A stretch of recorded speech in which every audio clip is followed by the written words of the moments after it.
Alrighty, guys. Andrew Bolt Bros here. Hey, I'm coming live, and I'm just going to give you guys some of my thoughts about the J.C. Jackson injury or surgery that just took place. Right? I've been reading a lot of things on social media. Everyone's kind of just losing their damn mind about this whole thing. And look, it's frustrating. Look, we spent a lot of money to get J.C. Jackson here, and we're very excited. And I think the biggest thing that I keep seeing everybody talk about is that it's week one, right? Week one. We're going up against the number one wide receiver in the game right now, and that's Davante Adams. And, it's frustrating to see that our number one corner is not going to be there, right? So that is pretty frustrating. But this is a pretty good little article, guys, that kind of breaks down what most likely will happen as far as the depth chart goes for game one and potentially even game two versus Chiefs, depending on whether or not we get J.C. Jackson back. So I'm just going to kind of go through this really quickly with you, and then we'll go from there and just kind of wrap up some thoughts. And by the way, just a little update. Kyle's on a cruise, and my other brother, James, the other Bolt Bro, is in Greece for a couple weeks. So Kyle and I will be doing a live episode pregame for the Saints on Friday, and then we'll do a postgame after the game as well. So plan on that, and we'll have something this weekend as well too. Hopefully James will send us some more content while he's out in Greece. But interesting situation. So I want to wrap up just some of my general thoughts on Brandon Staley's press conference. I really find this whole thing with the injury a little bit odd in the sense that, I guess it popped up around 2 weeks ago when we were playing the Cowboys in the scrimmage, and we kept hearing words like discomfort and some issues. And I think they just felt like J.C. Jackson just felt like, hey, let's try to make this better. I guess he got a shot to try and make this wound or this issue feel better, and nothing would seem to work. So it feels like a very minor surgery. It's a little weird when you see coaches and certain people talk very cryptically about injuries, especially the beginning of the season, right? This is when fans like us start getting a little stressed out and frustrated because we're like, holy smokes, what does this mean, right? We spent all this money on this guy. And I can understand why everyone's frustrated and angry, right? And I've seen a lot of comments online about, wow, this just sucks, and why did this have to happen? And really just watch Brandon Staley's last little presser. You could tell he was a little frustrated this had to happen, but I think they're supporting J.C. Jackson. They want him to feel comfortable the rest of the season, guys. And just let's make no mistake about it. We just got to get to the playoffs and then make a run. But it is a little frustrating, and the timing is a little stressful, especially how we left last season.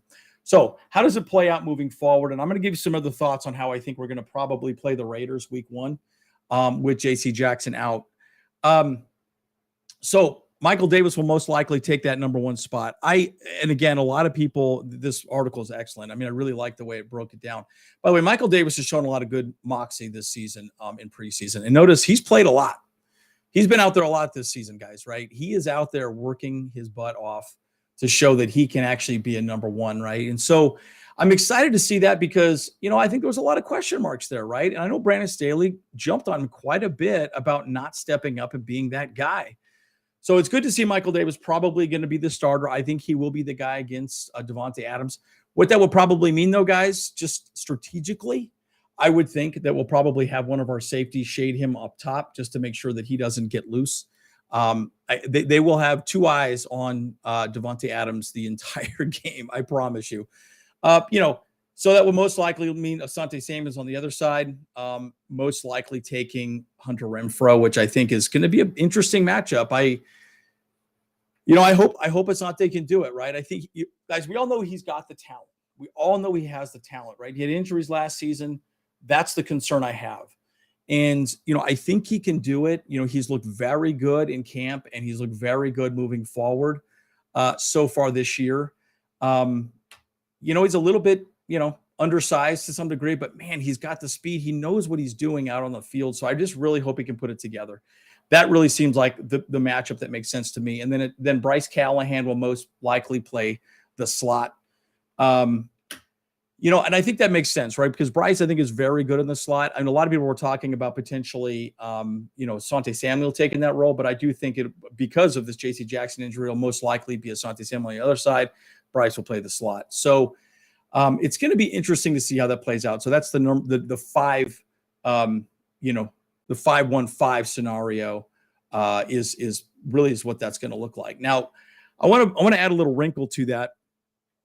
I do think though week one, and also actually let me talk a little bit about Mark Webb. I think this is great. I do think they probably would want Mark Webb in the slot, or potentially on the other side here as well. But he's had health issues, guys. This is a bit of a concern when you start talking about our cornerback depth, right? Mark Webb has shown some great things, but he's had injuries. Had injuries last year. He's had injuries this year. Bryce Callahan's had injuries last year, and hasn't had any injuries so far this year. So it's a bit of a concern seeing where our depth is going. And then our number 5 is Jasir Taylor. And then we also picked up our other guy. What's this gentleman's name here? Michael Jaquette, right, from Louisiana Lafayette, right? He's kind of a journeyman cornerback that we picked up, I believe it was Tuesday.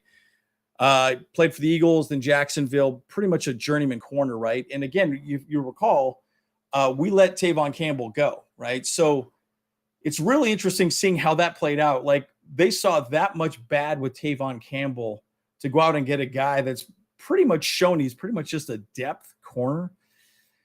Boy, they must have seen something in Tavon they really didn't like. So, anyways, very interesting to see this, right? So, one other thought here too, again, Jasir Taylor has shown a lot of good things. Brandon Staley had nothing but good things to talk about him at camp today. Go and watch that video today specifically. He's looked really good, but again, he's a rookie, right? And so, I don't think you want to throw him in, week one, right? I think he needs probably a good year sitting on the bench, maybe playing here and there as a gunner and a few other positions moving forward. So let me tell you how I think this also is going to stack out, right? I think the defensive scheme, we saw quite a bit last season. And I'm going to wrap with just this thought, right? Ultimately, I think what we're going to see is pretty much Derwin James is going to move down in the box and he'll man up most likely Waller. So I think week 1, week 2, Derwin James is going to man up Waller, and then week 2, that'll be Kelsey. So anytime you see Kelsey down on the tight end line, DJ's is going to completely take him off the field. And then if he's not there, he's going to blitz or play safety. So I think that'll happen as well too. But again, I think Mike Davis on one side, Devontae Adams, Sante Samuel, and then we'll have Bryce Callahan in the slot.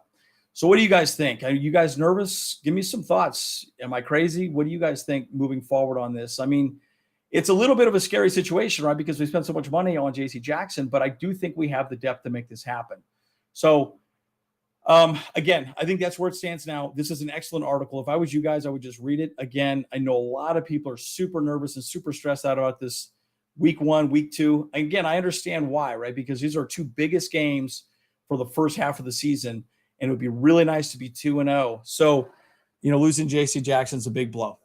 Anyways, as I said, guys, as always, we're here to support you. Put some comments down below. I'd love to see what your thoughts are. And always, we'll see you in the next one.